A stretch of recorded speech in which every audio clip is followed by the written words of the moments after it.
Hello, my horde, and welcome to a Chris's version of Overpowered characters. Uh, he's going to tell you what I don't have any, and then it's just going to be over.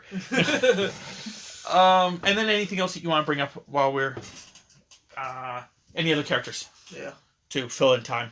Yeah. I don't really think he's overpowered. My only real original character would be Death Talon. Uh, you know, the concept of him is kind of interesting in my mind, anyway. The way I always thought of him is he is the original Death, rider on a pale horse, that sort of thing.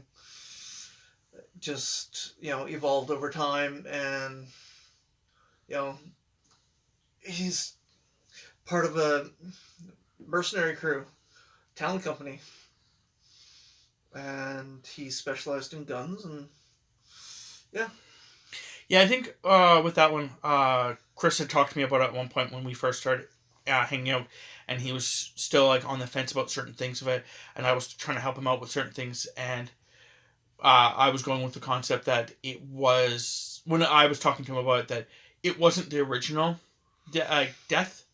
It was a mercenary group that basically was based on the mythology of it, due to the fact that the person who was called the creator of it, who was calling himself the Apocalypse, you know, basically had created these four beings, and by created I literally mean created them, like genetically altered beings. The even if whatever way you want to go with it, because a it's your character, and B it's your character. Um, Still the one route that you had gone where he's actually got like nanites in him, which is again why I think it'd be kind of cool if he was created. Yeah. And like just even if it was like the concept that the mythology goes with like the original person was like actual like the apocalypse figure or father. I think that's at one point I was going with, because theoretically he's your guys' creator. But um, even if you go with the concept that he's really old and over the years he's actually been genetically kind of like Mr. Sinister. Yeah. Has been genetically altering beings, and every time he succeeds, you guys are a plague on the planet he creates you on. And then, because you're never a full success. Yeah. He's never 100% succeeded. It's always these test projects. And everything he's learned from those test projects, he takes from that and makes the new ones like that.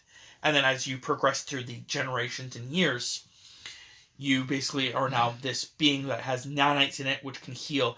And upon death, its mind and consciousness and all of its memories move over to a new body.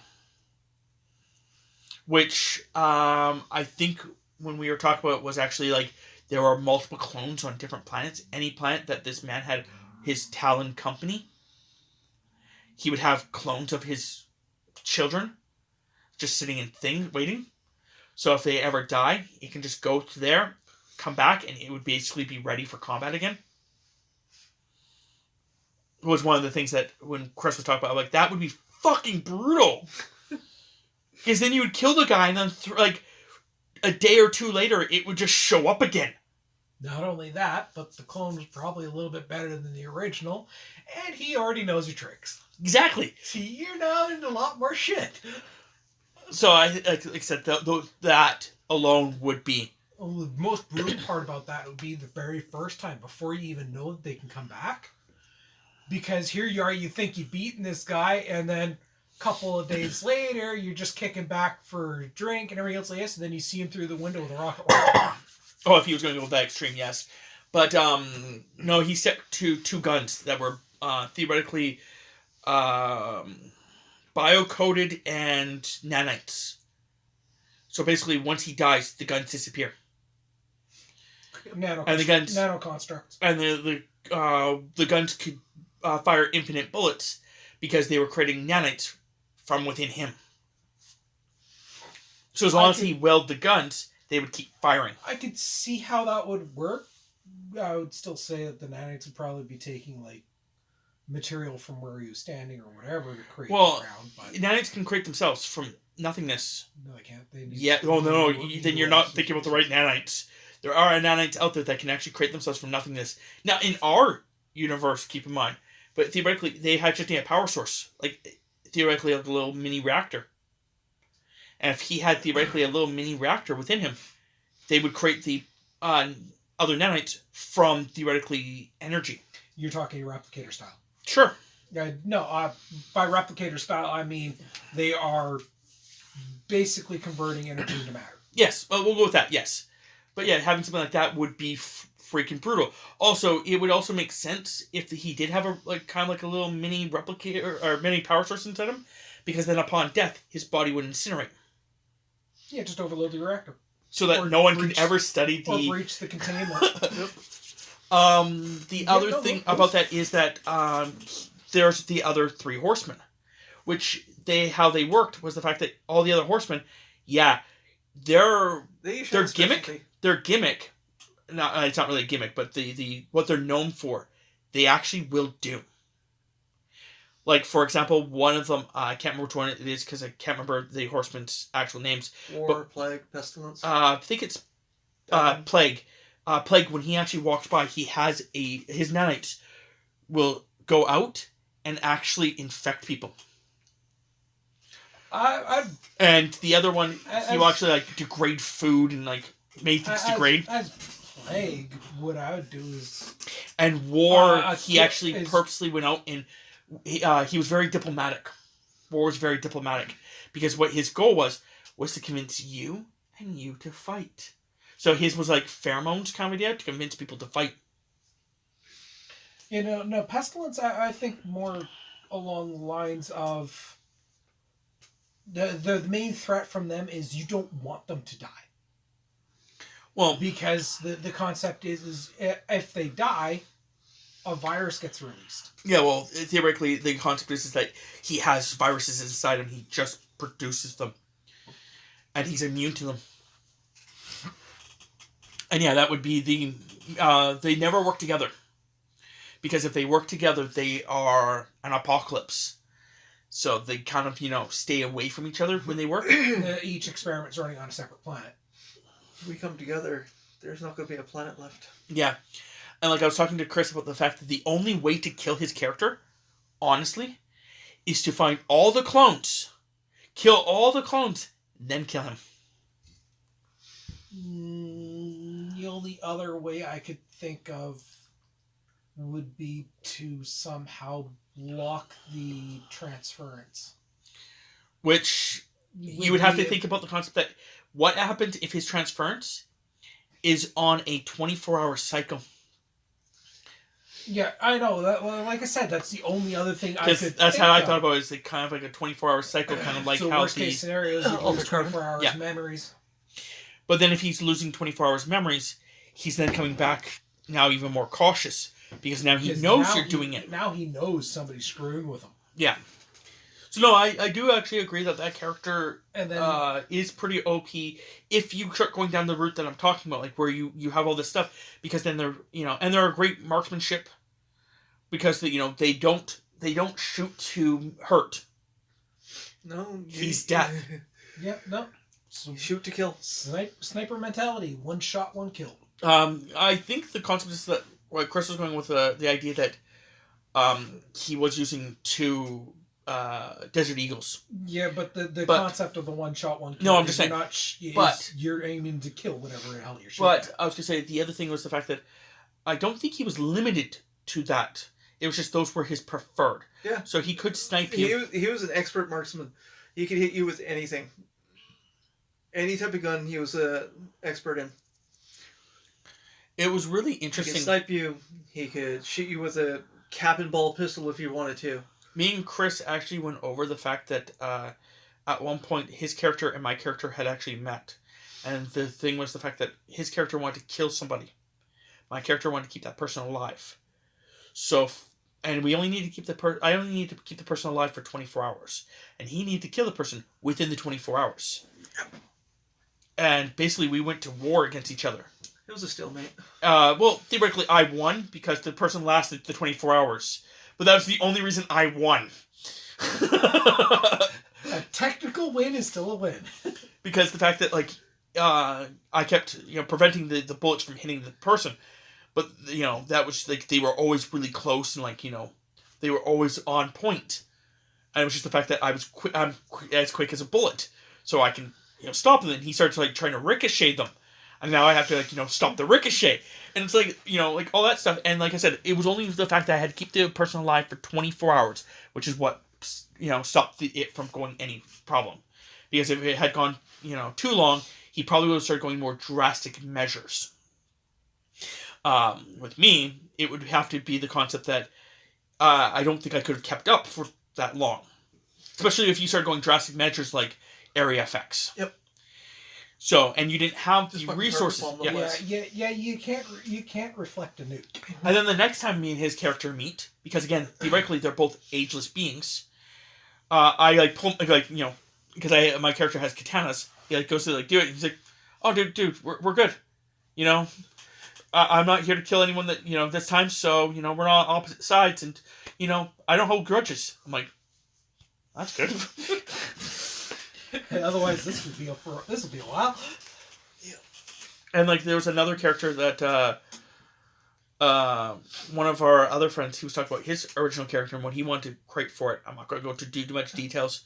I don't think he'll ever be here for it, but nonetheless, Tammy was. We were talking about how we would all fight, me versus him and Tammy versus him, like Tammy's character versus his character. And like me, I would just kill him, walk away. And he's like, "Yeah, your character probably would kill my character. He's pretty strong." I'm like, "Yeah, okay, but his character can come back from the dead." I'm like, "Would you hold a grudge?" He's like, "If you bested me in combat, nah, not really. I'd be okay." But he'd be so pissed off at Tammy's character because Tammy's character would never kill him. Tammy's character, the one that she built, that she's her overpowered character, which we went into in the previous videos a little bit. She doesn't kill people. She has a gun that scans you right before it shoots you, and it'll either shoot you with electricity that is just enough to knock you out and not kill you, or shoot you with a tranquilizer dart with just enough serum to knock you out and not kill you. Oh. Is that who we're talking about? Yes. Okay. Sorry, he just started doing like finger motions of the person's name. But yeah, he's like, "Oh, my character would be so pissed off." I'm like, "Oh, that would be funny." If he ever woke up. But yeah, her character, she just doesn't want to kill people. She's a doctor. So there's no reason. The only, she'd rather you go to prison or, yeah. Like, she learns martial arts to defend herself against, that kind of style and stuff like that. So, Chris, that when they were rambling on about other stuff, any other characters that you can think of that you enjoyed even? There was the Star Wars character that was kind of fun. There's been a few of them. I know, but I was about to specify. The one where someone would come up to him and offer him death sticks for whatever reason. First time that happened, I'm pretty sure I bought the death sticks off the guy, and when he turned around, I killed him and took all his death sticks and his money. Yeah, the rest of his death sticks and his money. And then he would just like try to sell them off to people, and if they bought them, he would I think he would actually hurt the ones that were trying to buy it and take all their money. You would kill the ones that were selling it, but the buyers, you would just knock out and take all their money. And basically, he would just he had an entire freaking ship filled of death sticks that he had no use for. He didn't want them. He just didn't want anyone to have them.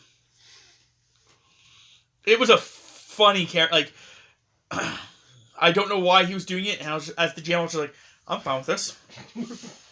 It's entertaining. It's humorous. Well, as a GM, a lot of the time, I don't know how we've all GM'd here, but I don't know if we've ever all ran into the problem. But nonetheless, as long as my players are not trying to screw each other over, I'll let them do mostly whatever they want. The only time I'm actually okay with them trying to screw over each other is if everyone's aware that's going to happen. I've had 2 or 3 campaigns where I've been aware that it's going to happen, and I've let them know. Like, I'm not going to hold you guys back if you try screwing each other over. That's your guys' prerogative. So. Yeah, no, I've always been the DM of as long as everybody's having fun. Yeah. So I've flipped from dead serious campaigns to weird ass game shows in the depths of hell for no other reason than you were there. Is there any other? I can't really think of anything. Like, there was the one Star Wars character that was always out to get laid. Yeah. He annoyed at least one the of the other players. yeah. That one was funny for the one factor of it. At the point, Chris was not really paying enough attention while we were gaming, so I knew. I think I brought this up. I don't know if I brought this up in one of the videos, but it's like knowing what triggers your party. Like, I knew that if I wanted you to do something, all I had to do was say a certain phrase, and you would do it. Yeah. Same with the other person in that. If I said certain things to him, he would do it. For one of the facts was, are you going to let this guy dishonor you like that? If I said anything close to those words about your honor or anything about your honor, he would bounce on it immediately. Yeah. It actually came to such a point that the other 2 members knew about it too. So I'm pretty sure Chris actually said to him once, so, we're cool with this dishonorment? Like, and he's like, and Chris did the exactly the thing he just did. It just laughed. So. The other one, I know I've mentioned this in the previous video, but the Rhodian who refused to speak Common. You had 2 of those at the very least. I don't know if it was Rhodian. Maybe one was a Duros. The first one was a Rhodian. I know, but I'm just saying one of them was a Duros, I think, too. Yeah. Which I think one of them refused to speak any language besides their common tongue, and the other one would just Their not native speak. tongue? Yeah. Would not speak Galactic Basic. Yeah. Yeah, the Rhodian refused to speak Galactic Basic.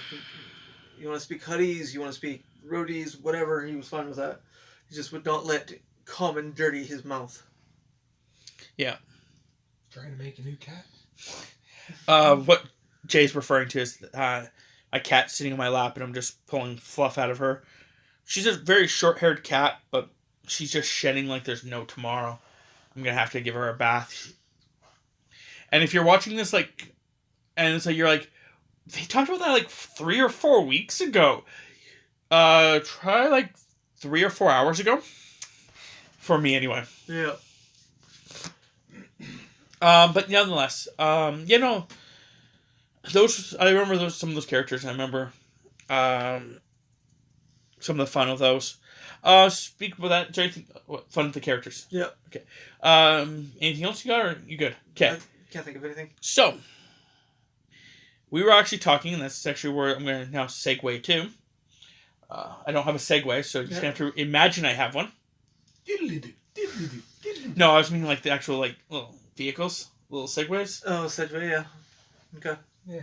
Anyway, we were actually talking about the fact that Chris, you know, does he want to get into a new campaign, like role playing, with just the 3 of us?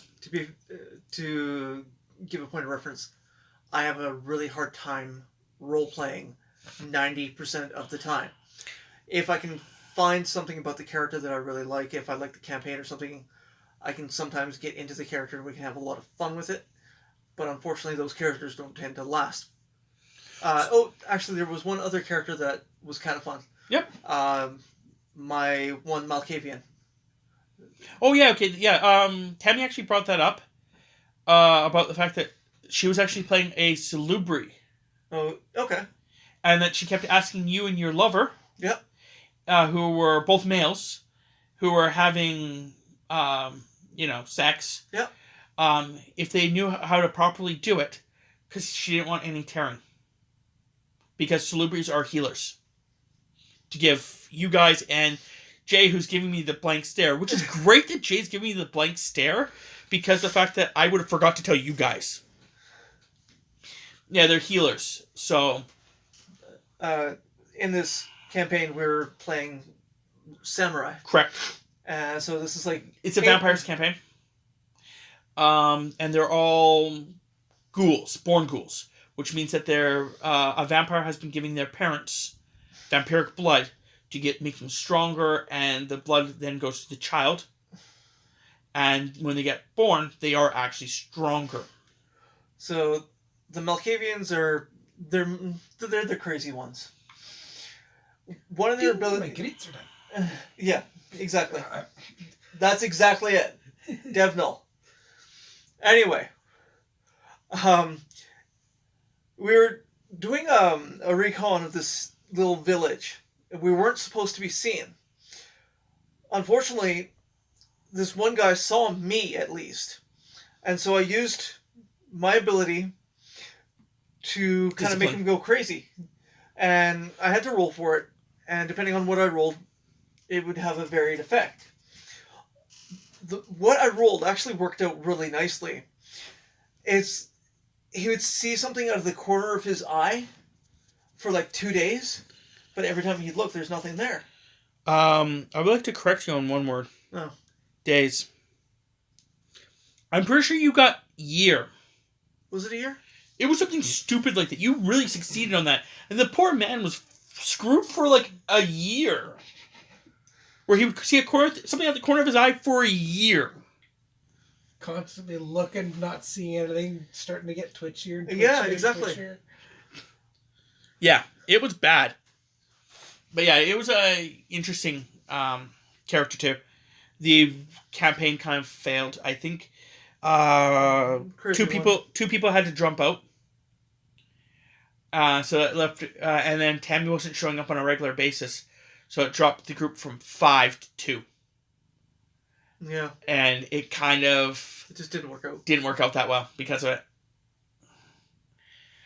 And one of our friends, he had his own own thought about how the culture was, and had implemented that, which was a little more extreme than the Japanese culture is, and it had already made one of the other players question if he should be evolved or not. So we already had that problem, and then on top of that, they couldn't show up anymore and just kind of fell apart altogether. Yeah, that happens. So, but anyway, so going back to what we're actually, sidetracked there. Sorry. No, it's perfectly fine. So we were just actually going to talk about it a little bit more so they can hear.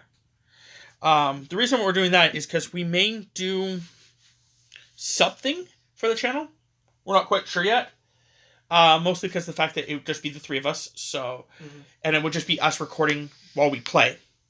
I can always edit out anything that's like too far gone. Like if we start just talking, go on random tangents or whatever, as we do frequently. And it may help some of you people actually like either understand the system that we're playing or just what we like, give Chris either pointers or even just learn as Chris is learning. Because, with role-playing, I'm a huge one for it. When I'm actually playing, like, D&D or anything like that, I'm huge with role-playing. I have always been huge with role-playing. I did not realize I've been role-playing since I've been a child. Because theoretically, every time I picked up an action figure and pretended it was someone else, theoretically, that is role-playing. Especially when I started creating, like, little pretend stats for them. Like, he's immune to this, or he was immune to that. Theoretically, I've been role-playing for that time. But I've only been role-playing with paper and dice for the least amount of time of everybody. But I've always been into the characters with that. It's just been something that I have loved to do. My imagination just went everywhere with it. So, like, it's something I really enjoy. And we're trying to encourage Chris to do it, but not to the same level that I'm doing it. Like, and to be fair, I'm not doing it to the same level that my one friend does. There's, like, 4 levels of role playing, I guess. There's the my character does this. I have to roll what? Okay. I got a 14. Okay. Call me when it's my turn again. There's that degree, which is what Chris is at right now. There's the next one. I go, it's my turn? Okay, my character's going to pickpocket him. Why? Well, he's got red pants on, and my character has this thing where he just wants to rob everyone with red pants. It's just his quirk, you know? Okay, I'll roll. I got a 14. Oh, he sees me? I go, ha, nice red pants. And I run. That would be entertaining. So there's that level. Then there's the next level where it's just like, okay, I'm gonna rob that guy over there with the red pants. Reason I'm gonna rob him with the red pants is because, you know, I really want to, I want to rob everyone with red pants. It's just gonna be a thing for my character. So when I roll, okay, I got 14. Okay, I'm gonna be when he sees me, I'm gonna be like, hi, sir. My name's Bob. You just had a sticky note on your pants. Huh. You want me to roll for my diplomacy? Sure, I can roll my diplomacy. And then there's the fourth one. That's where you're at. That's where I am, yeah.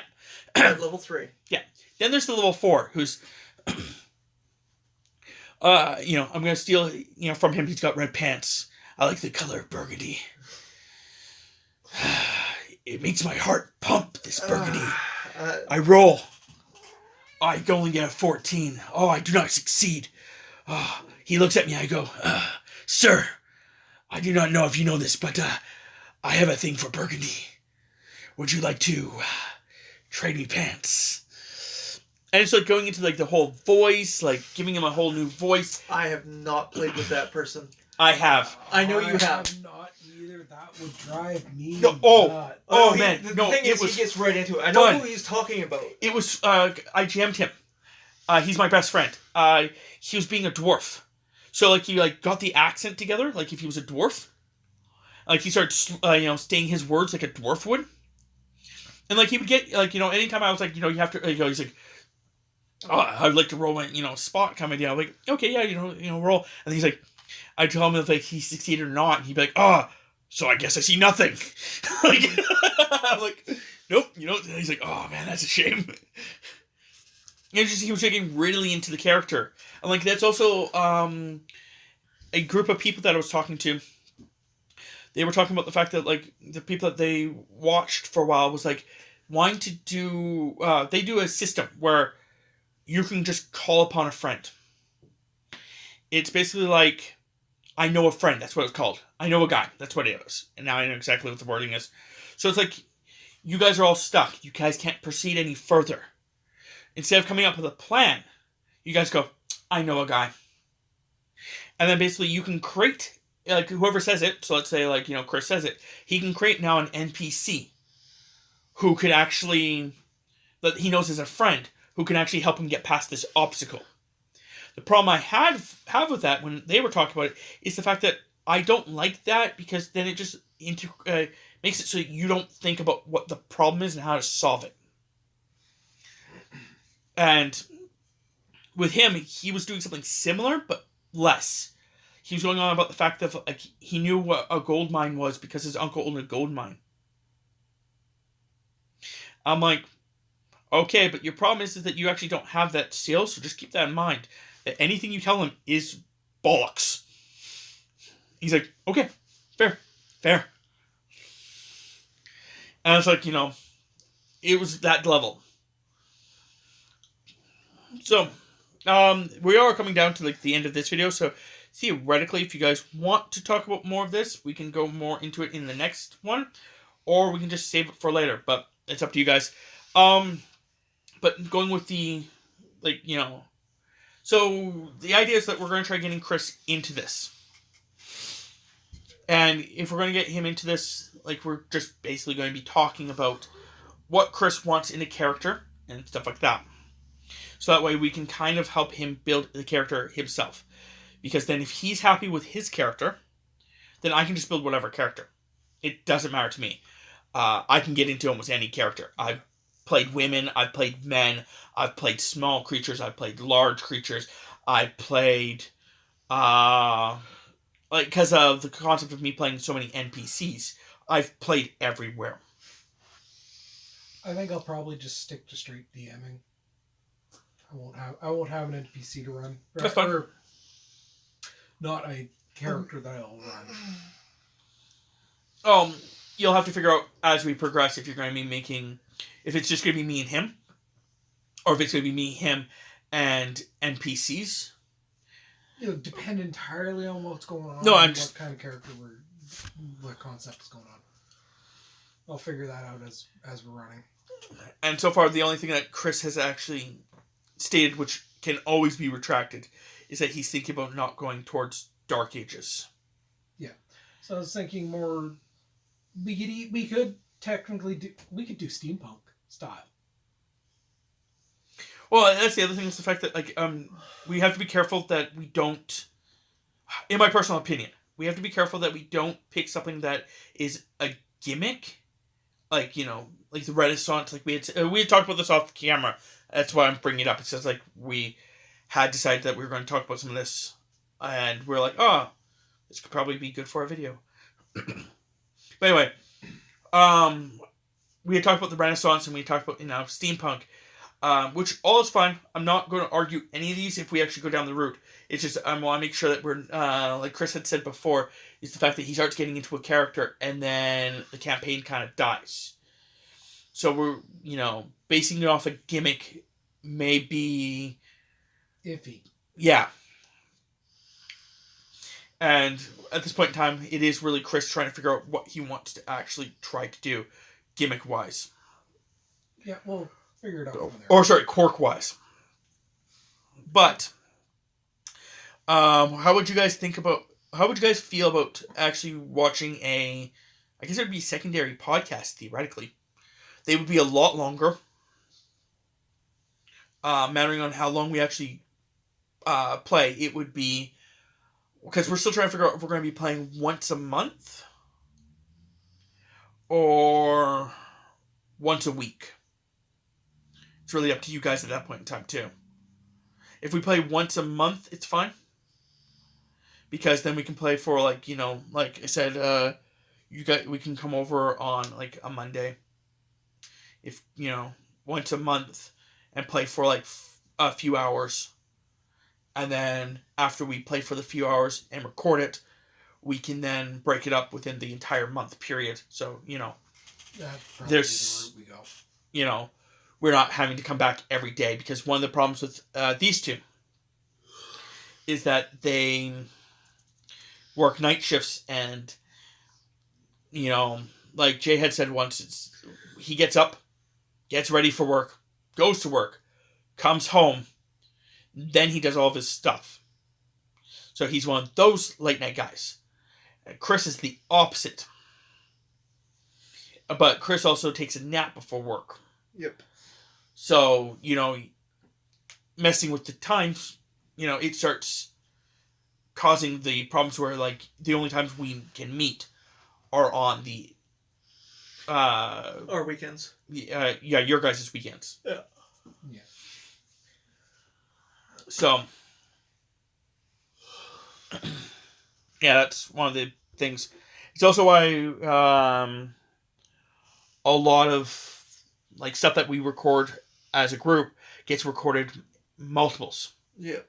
Because there has been times when, like, the next week we won't be able to hang out. Next week we won't be able to hang out. The week after that we won't be able to hang out. And, like, things start piling up for one reason or another. Like, one of the things is that before the lockdown and everything happened, Chris would go to a movie once or twice a month. Depending on what comes out, yeah. Sometimes we'd go every week. And that kind of is right around the time that we're supposed to be recording. Yeah. Because he would show up for a single thing and then immediately run away. And that's not really time conductive. Yeah. So it's kind of one of those things that, you know, we have to work with and stuff like that. So, but I think it's, yeah, like I said, it's just letting you guys know that that is something that we think about doing, If you guys are interested in it, comment about it. Even though we'll probably be doing this, truthfully, before this comes out. Probably. Because I think this is like recording number 5 or something like that. It's 5, 6, somewhere in there. 20, And yeah, 23, I don't know. and if we actually do, the way I'm recording this now, I'm just recording audio, so I could theoretically delay this even longer or push this above the other ones. But nonetheless, okay, my horde. Until next time, maybe you should just like make some characters, like find a D&D or other system and just make a couple characters, roll a couple characters. Yeah, Make characters for fun. Yeah, Fun or don't. Sorry, what? Fun in practice. Oh, or don't. I can't control your life.